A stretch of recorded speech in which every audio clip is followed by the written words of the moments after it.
In recent months, the ammo industry has really opened up about the struggles that they had during the ammo shortage, really talking to kind of an honest level of why they struggled and things that we really didn't know about. And there's some things that have actually led to new problems in the ammo industry because of their survival instincts have actually caused additional problems. So let's just kind of talk about those survival instincts first, then we'll talk about these new problems. First, really what we're seeing since January, we talked to some of the major ammo producers and they're beginning to open up. A lot of them off the record, but they are opening up.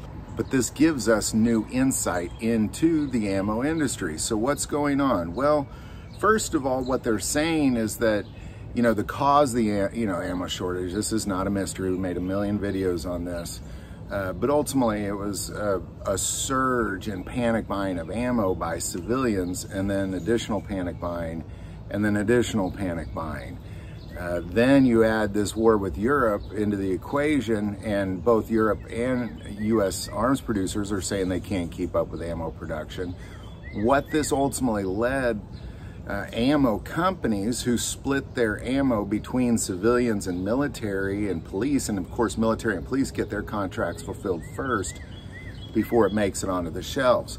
In order to survive, they were running 24/7, but they lacked a couple things. One, they lacked the components. There's four major components when it comes to a bullet. You have the cartridge, you have the propellant, you have the primer, and you have the projectile. Now, finding lead wasn't a problem, but ultimately finding the cartridge and finding the powder was one of the big problems initially. Now, what that caused them to do was do a lot of trading with other manufacturers.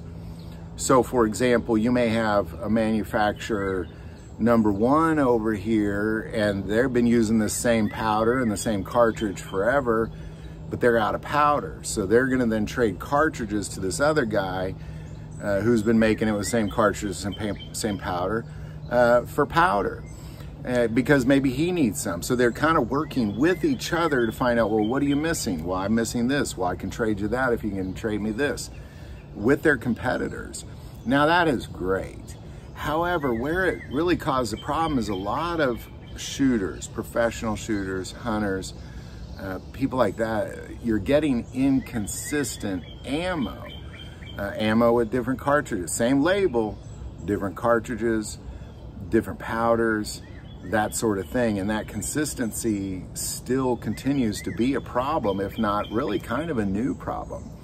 In addition to that, it's the bodies, the workers themselves, the human factor to run shifts 24/7. Winchester, who's making US Army ammo out of Independence, has ultimately said that workers can work as many overtime hours as they want and they still can't get enough people.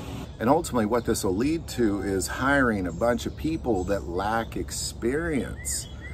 There's a lot of precision that goes to making ammo, and when you lack that experience and you lack the consistency of the components of the bullet, you have this whole new problem.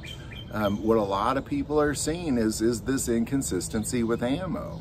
Again, the labels are the same, but the consistency is definitely different. And that really brings up the final problem of the components, which is the primers.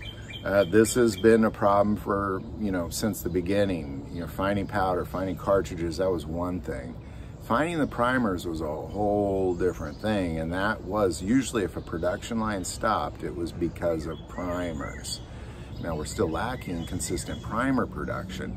However, the US military has increased primer production at Lake City Ammo, as well as Fiocchi will be breaking ground on an Arkansas primer plant in November. So, I don't believe the primers is going to continue to be a problem, but I believe, and this what this video is that the new problem is the consistency and the quality of the ammo that you're getting. So any thoughts or insight on any of that, definitely put it in the comments below. If you like this video, click like and subscribe. Feel called to support this channel with Patreon, that link is also below. But the most important part of this channel is we take prayer requests, so please don't ever hesitate to send that in. Thank you for watching this episode of God, Family, and Guns. And as always, love God, love your family, love guns.